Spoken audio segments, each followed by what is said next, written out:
This is a presentation of the Canadian Injury Prevention Curriculum. Welcome to this module, Introduction to Behavior Change for Injury Prevention Practitioners. This module will provide you with a basic overview of behavior change theories, including why they are important, how they can be integrated into injury prevention interventions, and some examples of successful interventions that have incorporated the principles of behavior change. From the perspective of the public health approach and the evidence-informed health movement, behavior change theories are especially relevant when you are selecting and planning an intervention to reduce injury. Before we begin, we are going to do a pre-module quiz. For each of the 3 questions, please mark yourself on the line for how confident you are.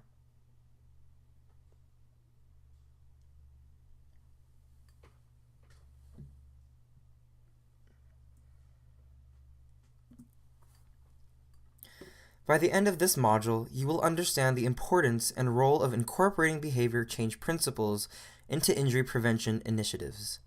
You will gain a basic understanding of the complex nature of behavior change. Please take a minute to review these objectives.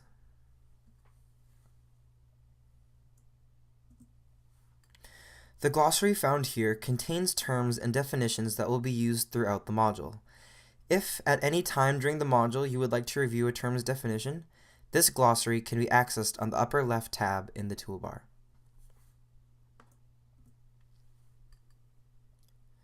Human behavior is very complex, and changing behavior is often the goal of health promotion and injury prevention programs.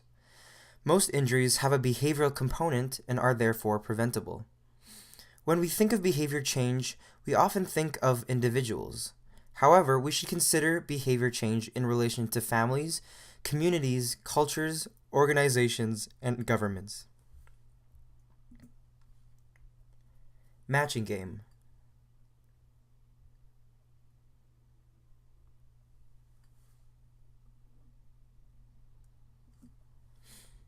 You learned about the 3 E's in Lesson 3, but it is important to review them now and think of these terms in the context of behavioral change. Education is an essential part of any comprehensive behavior change intervention. It's about raising awareness to change behavior, and it needs to be more than just conveying information. It can stimulate and sustain action. Some examples include initiatives to educate and train parents about to reduce the risk of household exposure to prescription medications or cleaning agents. Enforcement refers both informal strategies and formal policy implementation that creates an environment where the safer choice is the easy choice. Policy can be thought of in the domains of the individual or family, organizational, and public. Examples of enforcement can be banning of products, for example a baby walker, or legislation, for example bike helmet laws. Engineering is a method to design health promoting environments by reducing exposure to hazards. This includes areas such as product design, for example baby car seats, or healthy communities, for example separated bike lanes. The E's have succeeded in shifting the focus of injuries as being seen as a responsibility of an individual person to more of a collective or societal role. Don't forget about the extra E's of economics, making injury prevention strategies cost-effective, evaluating the effectiveness of injury prevention interventions, and enablement and empowerment of individuals and society to work towards reducing injuries. Social and behavioral scientists have come a long way in understanding the determinants of a given behavior.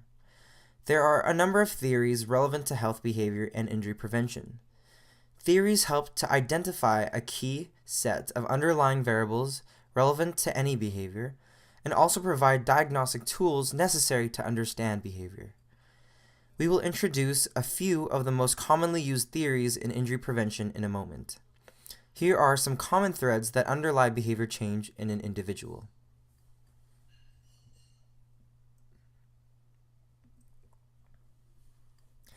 Behavior change should be at the heart of most injury prevention interventions. They work in tandem with legislation, product development, and environmental engineering. For example, it would be great to provide people with high-quality bicycle helmets, but we still must ensure that people wear them. Behavior change theories suggest people might not wear a helmet if they believe it is uncomfortable, unaesthetic, too difficult to use, or not seen as an acceptable behavior by their peers. This highlights the multidisciplinary nature of injury prevention work, where behavioral scientists must work together with product developers and legislators. Applying evidence specific to behavior science can increase the effectiveness of injury prevention, intervention, or program. So no matter what injury prevention strategy we want to use, be it everything from personal protective equipment all the way up to policy change, everything has one factor in common, and that's we require people to take action to prevent an injury from happening. And asking people to change their behavior can be a big task, right? For our interventions to work, people have to use them. So we need to understand what motivates people to change their behavior.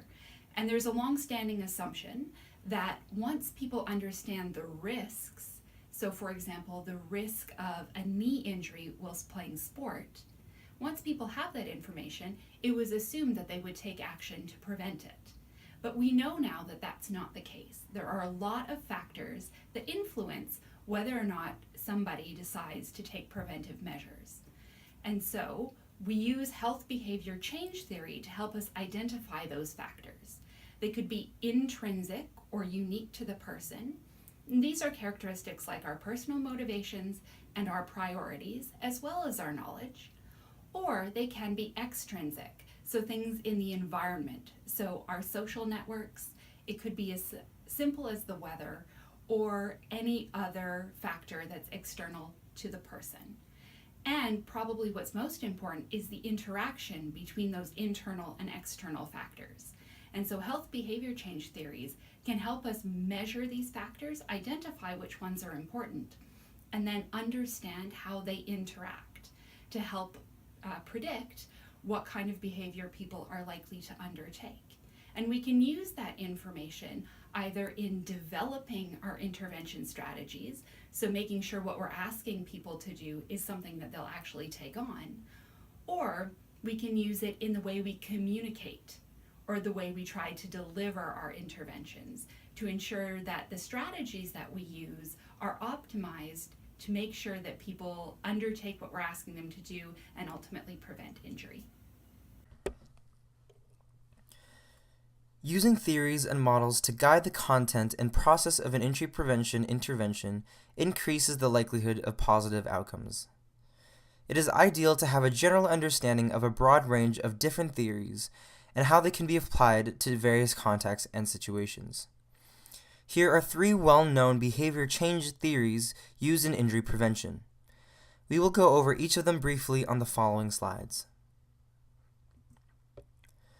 The widely used theory of planned behavior evolved from the theory of reasoned action first proposed in the 1980s by Eisen and Fishbane. The key concept in this theory is that beliefs and perception are primarily useful for predicting and influencing behavioral intention.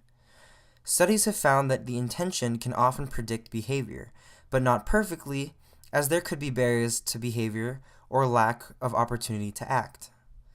The theory of planned behavior focuses on how attitudes, subjective norms, and perceived behavioral control influence intention.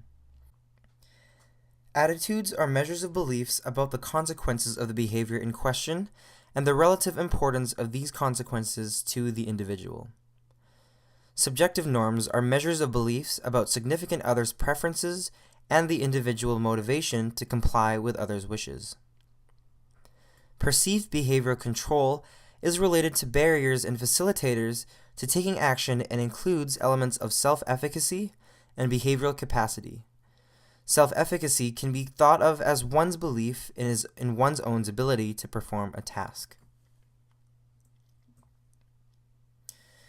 An example of how the theory of planned behavior has been used in injury prevention was with the development of a successful mass media intervention to reduce speeding in Scotland.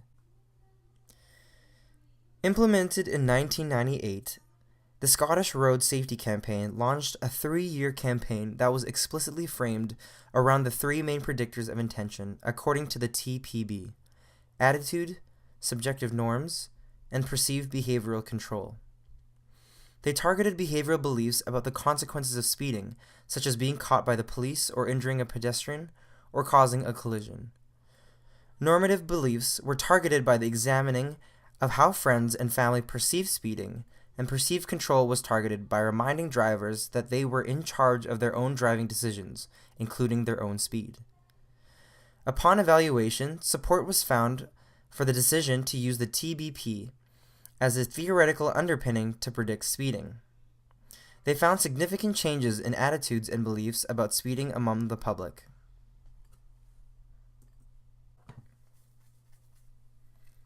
Activity.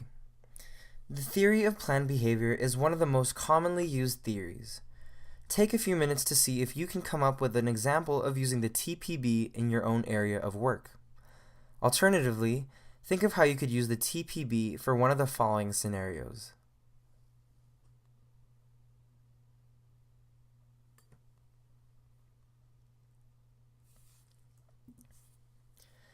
The protection motivation theory is concerned with the role of information on attitudes and behaviors.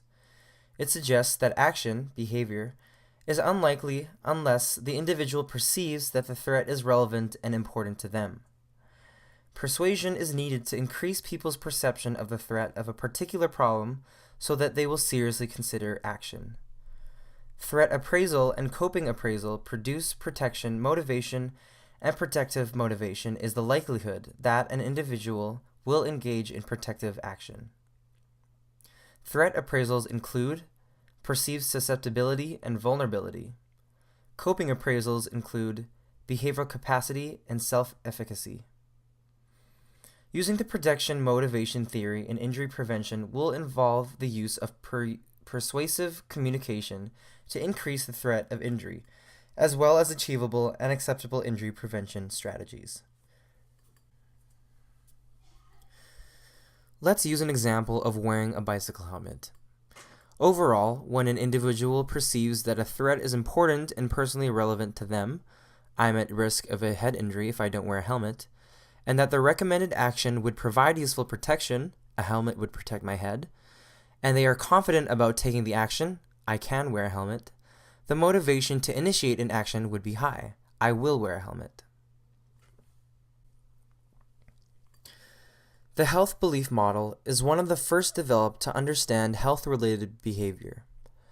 The model stipulates that health behavior is related to 4 beliefs: belief about susceptibility to condition, belief about the severity of a condition, belief that behaviors will reduce one's risk, and belief that the benefits outweighs the costs or barriers. There's also the concept of individual experiencing a cue to action.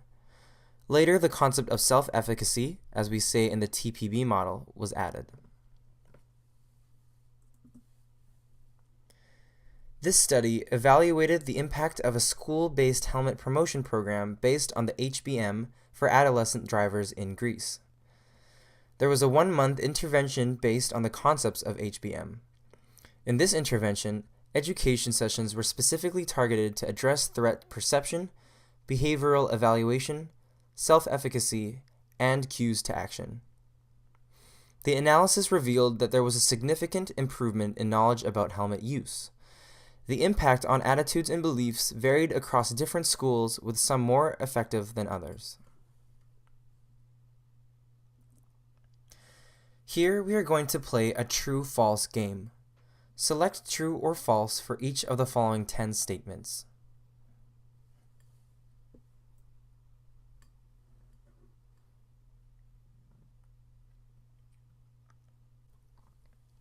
Self-reflection exercise. Take a few minutes on your own to consider various injury prevention interventions that you have been engaged with in the past.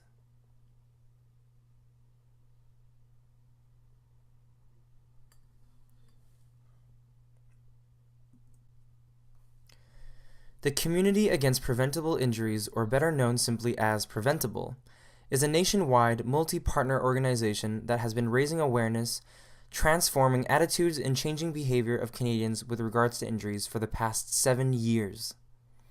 Preventable has partnered with organizations across Canada to collaboratively work towards reducing the burden of injuries.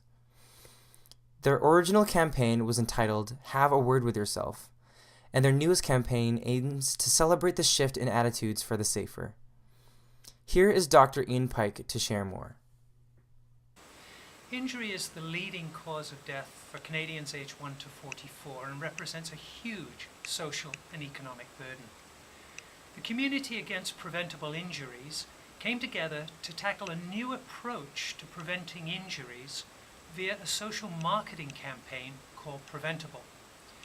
The Preventable campaign aims to reduce injury rates across British Columbia and indeed across Canada, across all injury categories by changing social attitudes towards injury and injury prevention. The concept behind Preventable is to help people connect the dots between how they act at home, on the road, at the work, at play, and recognize the impact of the choices that they make in these various settings. We used a social marketing framework to figure out how to approach this issue in a way that would resonate with British Columbians. We spent 2 years conducting careful research into how people commonly think about injuries in their personal lives, as well as their awareness of the impact of injuries on their families, their friends, as well as on the economy and on the healthcare system. We found that most people know exactly what to do to prevent serious injuries. In fact, they told us that avoiding injuries is common sense and that some level of risk is part of living an everyday full life. People don't want to be told what to do or have the consequences of risk-taking spelled out for them because they already know. This meant that our audience would feel patronized by that style of campaign, and ultimately they wouldn't pay attention. Instead, we found that people believe that serious injuries won't happen to them personally, and so they often cut corners or act without thinking because it's worked out for them in the past. However, a timely reminder is enough to prompt action and second thoughts on their intended course of action, and will prompt the... Sorry, I need to start that again. Yeah. You can edit. However, a timely reminder is enough to trigger second thoughts about their intended course of action and will prompt people to draw on what they already know about staying safe and ultimately to make a different decision. The focus of the Preventable campaign is in the time and place where injuries are most likely to occur. This is the moment at which a person makes a decision to act and forms a plan to carry out that action. Now, planning can happen in a split second or over a longer period of time, but it happens regardless of whether or not we're conscious of the process. Planning in our case means knowledge about what steps to take in order to avoid injury, as well as how to successfully carry out those steps in spite of any barriers to the intended action. So, Preventable's reminder is designed to interrupt planning cognitions so that the person has an opportunity to reevaluate. Rather than dictating the desired behavior, Preventable leaves room for people to come to their own conclusions about the course of action they'll take. Preventable's message was developed with a health behavior change model called the Health Action Process Approach, or HAPA. This theory is comprised of at least 2 stages: a motivational phase before the person has formed the intention to perform a health behavior, and a volitional phase where the person has formed the intention and takes steps to first prepare for and then carry out the health behavior. The transition between the motivational and volitional phases is mediated by planning. Preventable leverages many components of the theory, but the heart of the campaign targets the intention-behavior transition by interrupting and resetting the planning process. So what does this look like? Preventable aims to have the message front and center at the right moment, and we do this by strategic placement of the message as close to the time and place where the risk is highest and where that resetting of the planning process could occur. A great example was a treatment that we did in partnership with the BCAA Road Safety Foundation and the District of West Vancouver. Preventable launched a 3D illusion geared to make drivers slow down in school zones.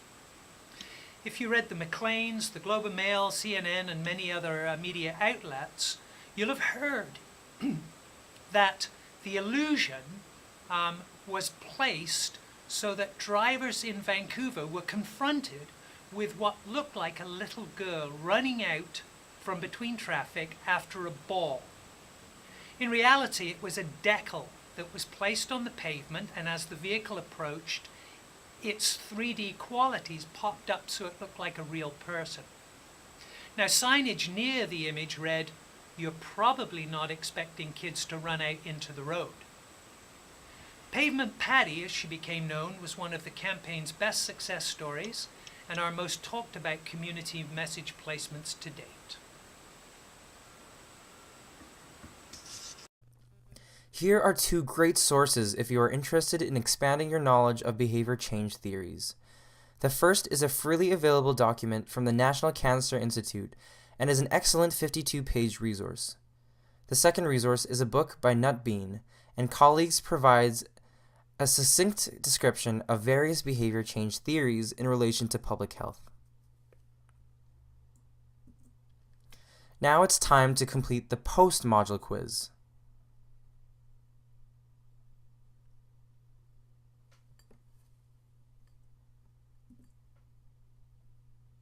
Here are a list of references used in this module. Congratulations, you have completed this module.